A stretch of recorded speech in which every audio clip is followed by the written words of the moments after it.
Salam, hər vaxtınız xeyir dəyərli şagirdlər. Növbəti dərsimiz ədəbiyyatdan aşıq yaradıcılığı haqqında məlumat olacaq. Azərbaycan xalq ədəbiyyatının mühüm bir hissəsidir aşıq yaradıcılığı. Sorağı tarixin qədim çağlarından gələn aşıq yaradıcılığı qədim zamanlarda şifahi surətdə yaranmış və inkişaf etmişdir. Demək, qədim zamanlardan başlayır, şifahi surətdə yaranır və inkişaf edir. Aşıq yaradıcının şifahi xalq ədəbiyyatının digər sahələrdən fərqlənən əsas cəhətlərindən biri müəllifin məlum olmasıdır. Deməli, şifahi xalq ədəbiyyatında biz bildiyimiz kimi müəllifin məlum olmurdu. Dildən dilə, ağızdan ağıza keçərək inkişaf edirdi. Aşıq yaradıcılığında isə aşıq, yəni müəllifi var. Aşıqlar tarixən dədə, bəzən də ozan, varsaq adlandırılmışdır. Elə Dədə Qorqud buna nümunə ola bilər. Aşıqlar əsərlərində yaşadıkları zamanə mühüm hadisələrlə münasibət bildirmiş, elin obanın dərdini, arzu istəyin ifadəçisi olmuşdur, yəni dilə gətirmişdir. Aşıqların çox müraciət etdiyi janrlar qoşma, gəraylı və bayatı olmuşdur. Aşıqlar əziz şagirdlər iki yerə ayrılır, yəni bir yaradıcı aşıqlar. Yaradıcı aşıqlar şeir qoşur, dastan yaradır və onları ifa edirlər. Yəni bir növ özləri yazırlar və bəstələyirlər. Abbas Tufarqanlı, Xəstə Qasım, Aşıq Ələsgər, Aşıq Şəmşir, Aşıq Hüseyn Cavan, Dirili Qurbani və başqaları bu yaradıcı aşıqlara nümunə ola bilər. Bu sənətkara aşıq sənəti inkişafının zənginləşməsində daha böyük töhfə vermişdilər. İkinci qruplu aşıqlar ifaçı aşıqlardır, dəyərli şagirdlər. Daha çox mövcud əsərlərin ifası ilə məşğul olur. Yəni, yaradıcı aşıqlar özləri yazıb oxuyurdular.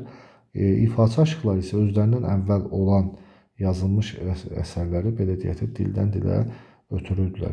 Aşıq Əmrah, Aşıq Kamandar, Aşıq Hüseyn Sarazlı və başqaları aşıq sənətinin yaşamasında, yayılmasında əhəmiyyətli xidmət göstərmiş ifaçı aşıqlar olmuşdur.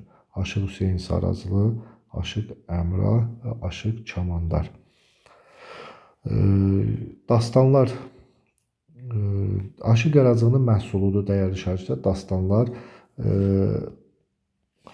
əslində aşıq yaradıcılığı şifahi xalq ədəbiyyatına bağlayan əsas amil də elə dastanların özləridir. Dastanda nəsrli, nəzm, epik təhkil ilə lirik təqdimat vəhdətdə olur. Yəni, baxın, vəhdətdə olmaq nə deməkdir? Yəni, bir yerdə işlənir. Epik təhkiyə və lirik təqdimat bir yerdə işlənir.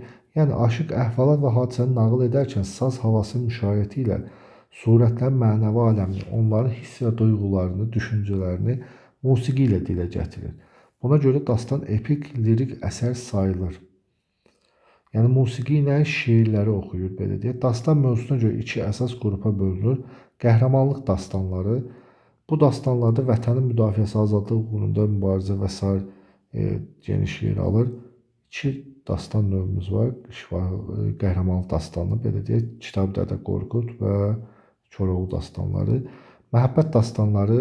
Bu dastanlarda azad məhəbbətdən bir-birini sevən gənclərin dözüm, sədaqət, ağıl və cəsarət qovuşmasına bəhs olunur. Məhəbbət dastanı ustadnamə, bir qayda olaraq 3 ustadnamə ilə başlayır, yazıb, duvaq qapma ilə bitir. Şah İsmayıl, Aşıq Qərib, sonra Abbas və Gülgəz, Əsli və Kərəm. Bunlar məhəbbət dastanlarına nümunədir. Bəzən burada, dəyərli şagirdlər, Şah İsmayılı, belə deyək də, qəhrəmanlıq dastanı kimi abituriyentlər başa düşürlər. Xeyr, bu qəhrəmanlıq dastanı ədəbiyyatımızda iki dastan nümunəsi dərsliklərdə verilir. Bəzi məhəbbət dastanları faciə ilə bitir. Sevgililər şər qüvvələri yaratdığı maneələri aşa bilmir, bir-birinə qovuşmur. Belə dastanlar sonunda duvaq qapma yox, belə deyək də, cahannamədən istifadə olunur. Əsli və Kərəm dastanı buna misal ola bilər. Belə deyək də, cahannamə, Əsli və Kərəm. Belə yadda saxlamaq olar dastanlar. Qəhrəmanlıq dastanlarında məhəbbət motivinə, həmçinin məhəbbət dastanlarında qəhrəmanlıq motivinə yer verilə bilər. Məsəl üçün, məhəbbət dastanı olan Şah İsmayıl dastanında qəhrəman öz istəyinə çatmaq üçün qeyri-adi gücdən istifadə edir. Eləcə də qəhrəmanlıq dastanı Koroğlu və Dədə Qorqudda da müəyyən məhəbbət mövzularına yer verilmişdir. Diqqətiniz üçün çox sağ olun, dəyərli şagirdlər. Video xoşunuza gələrsə, bəyənib abunə ola bilərsiniz. Çox sağ olun.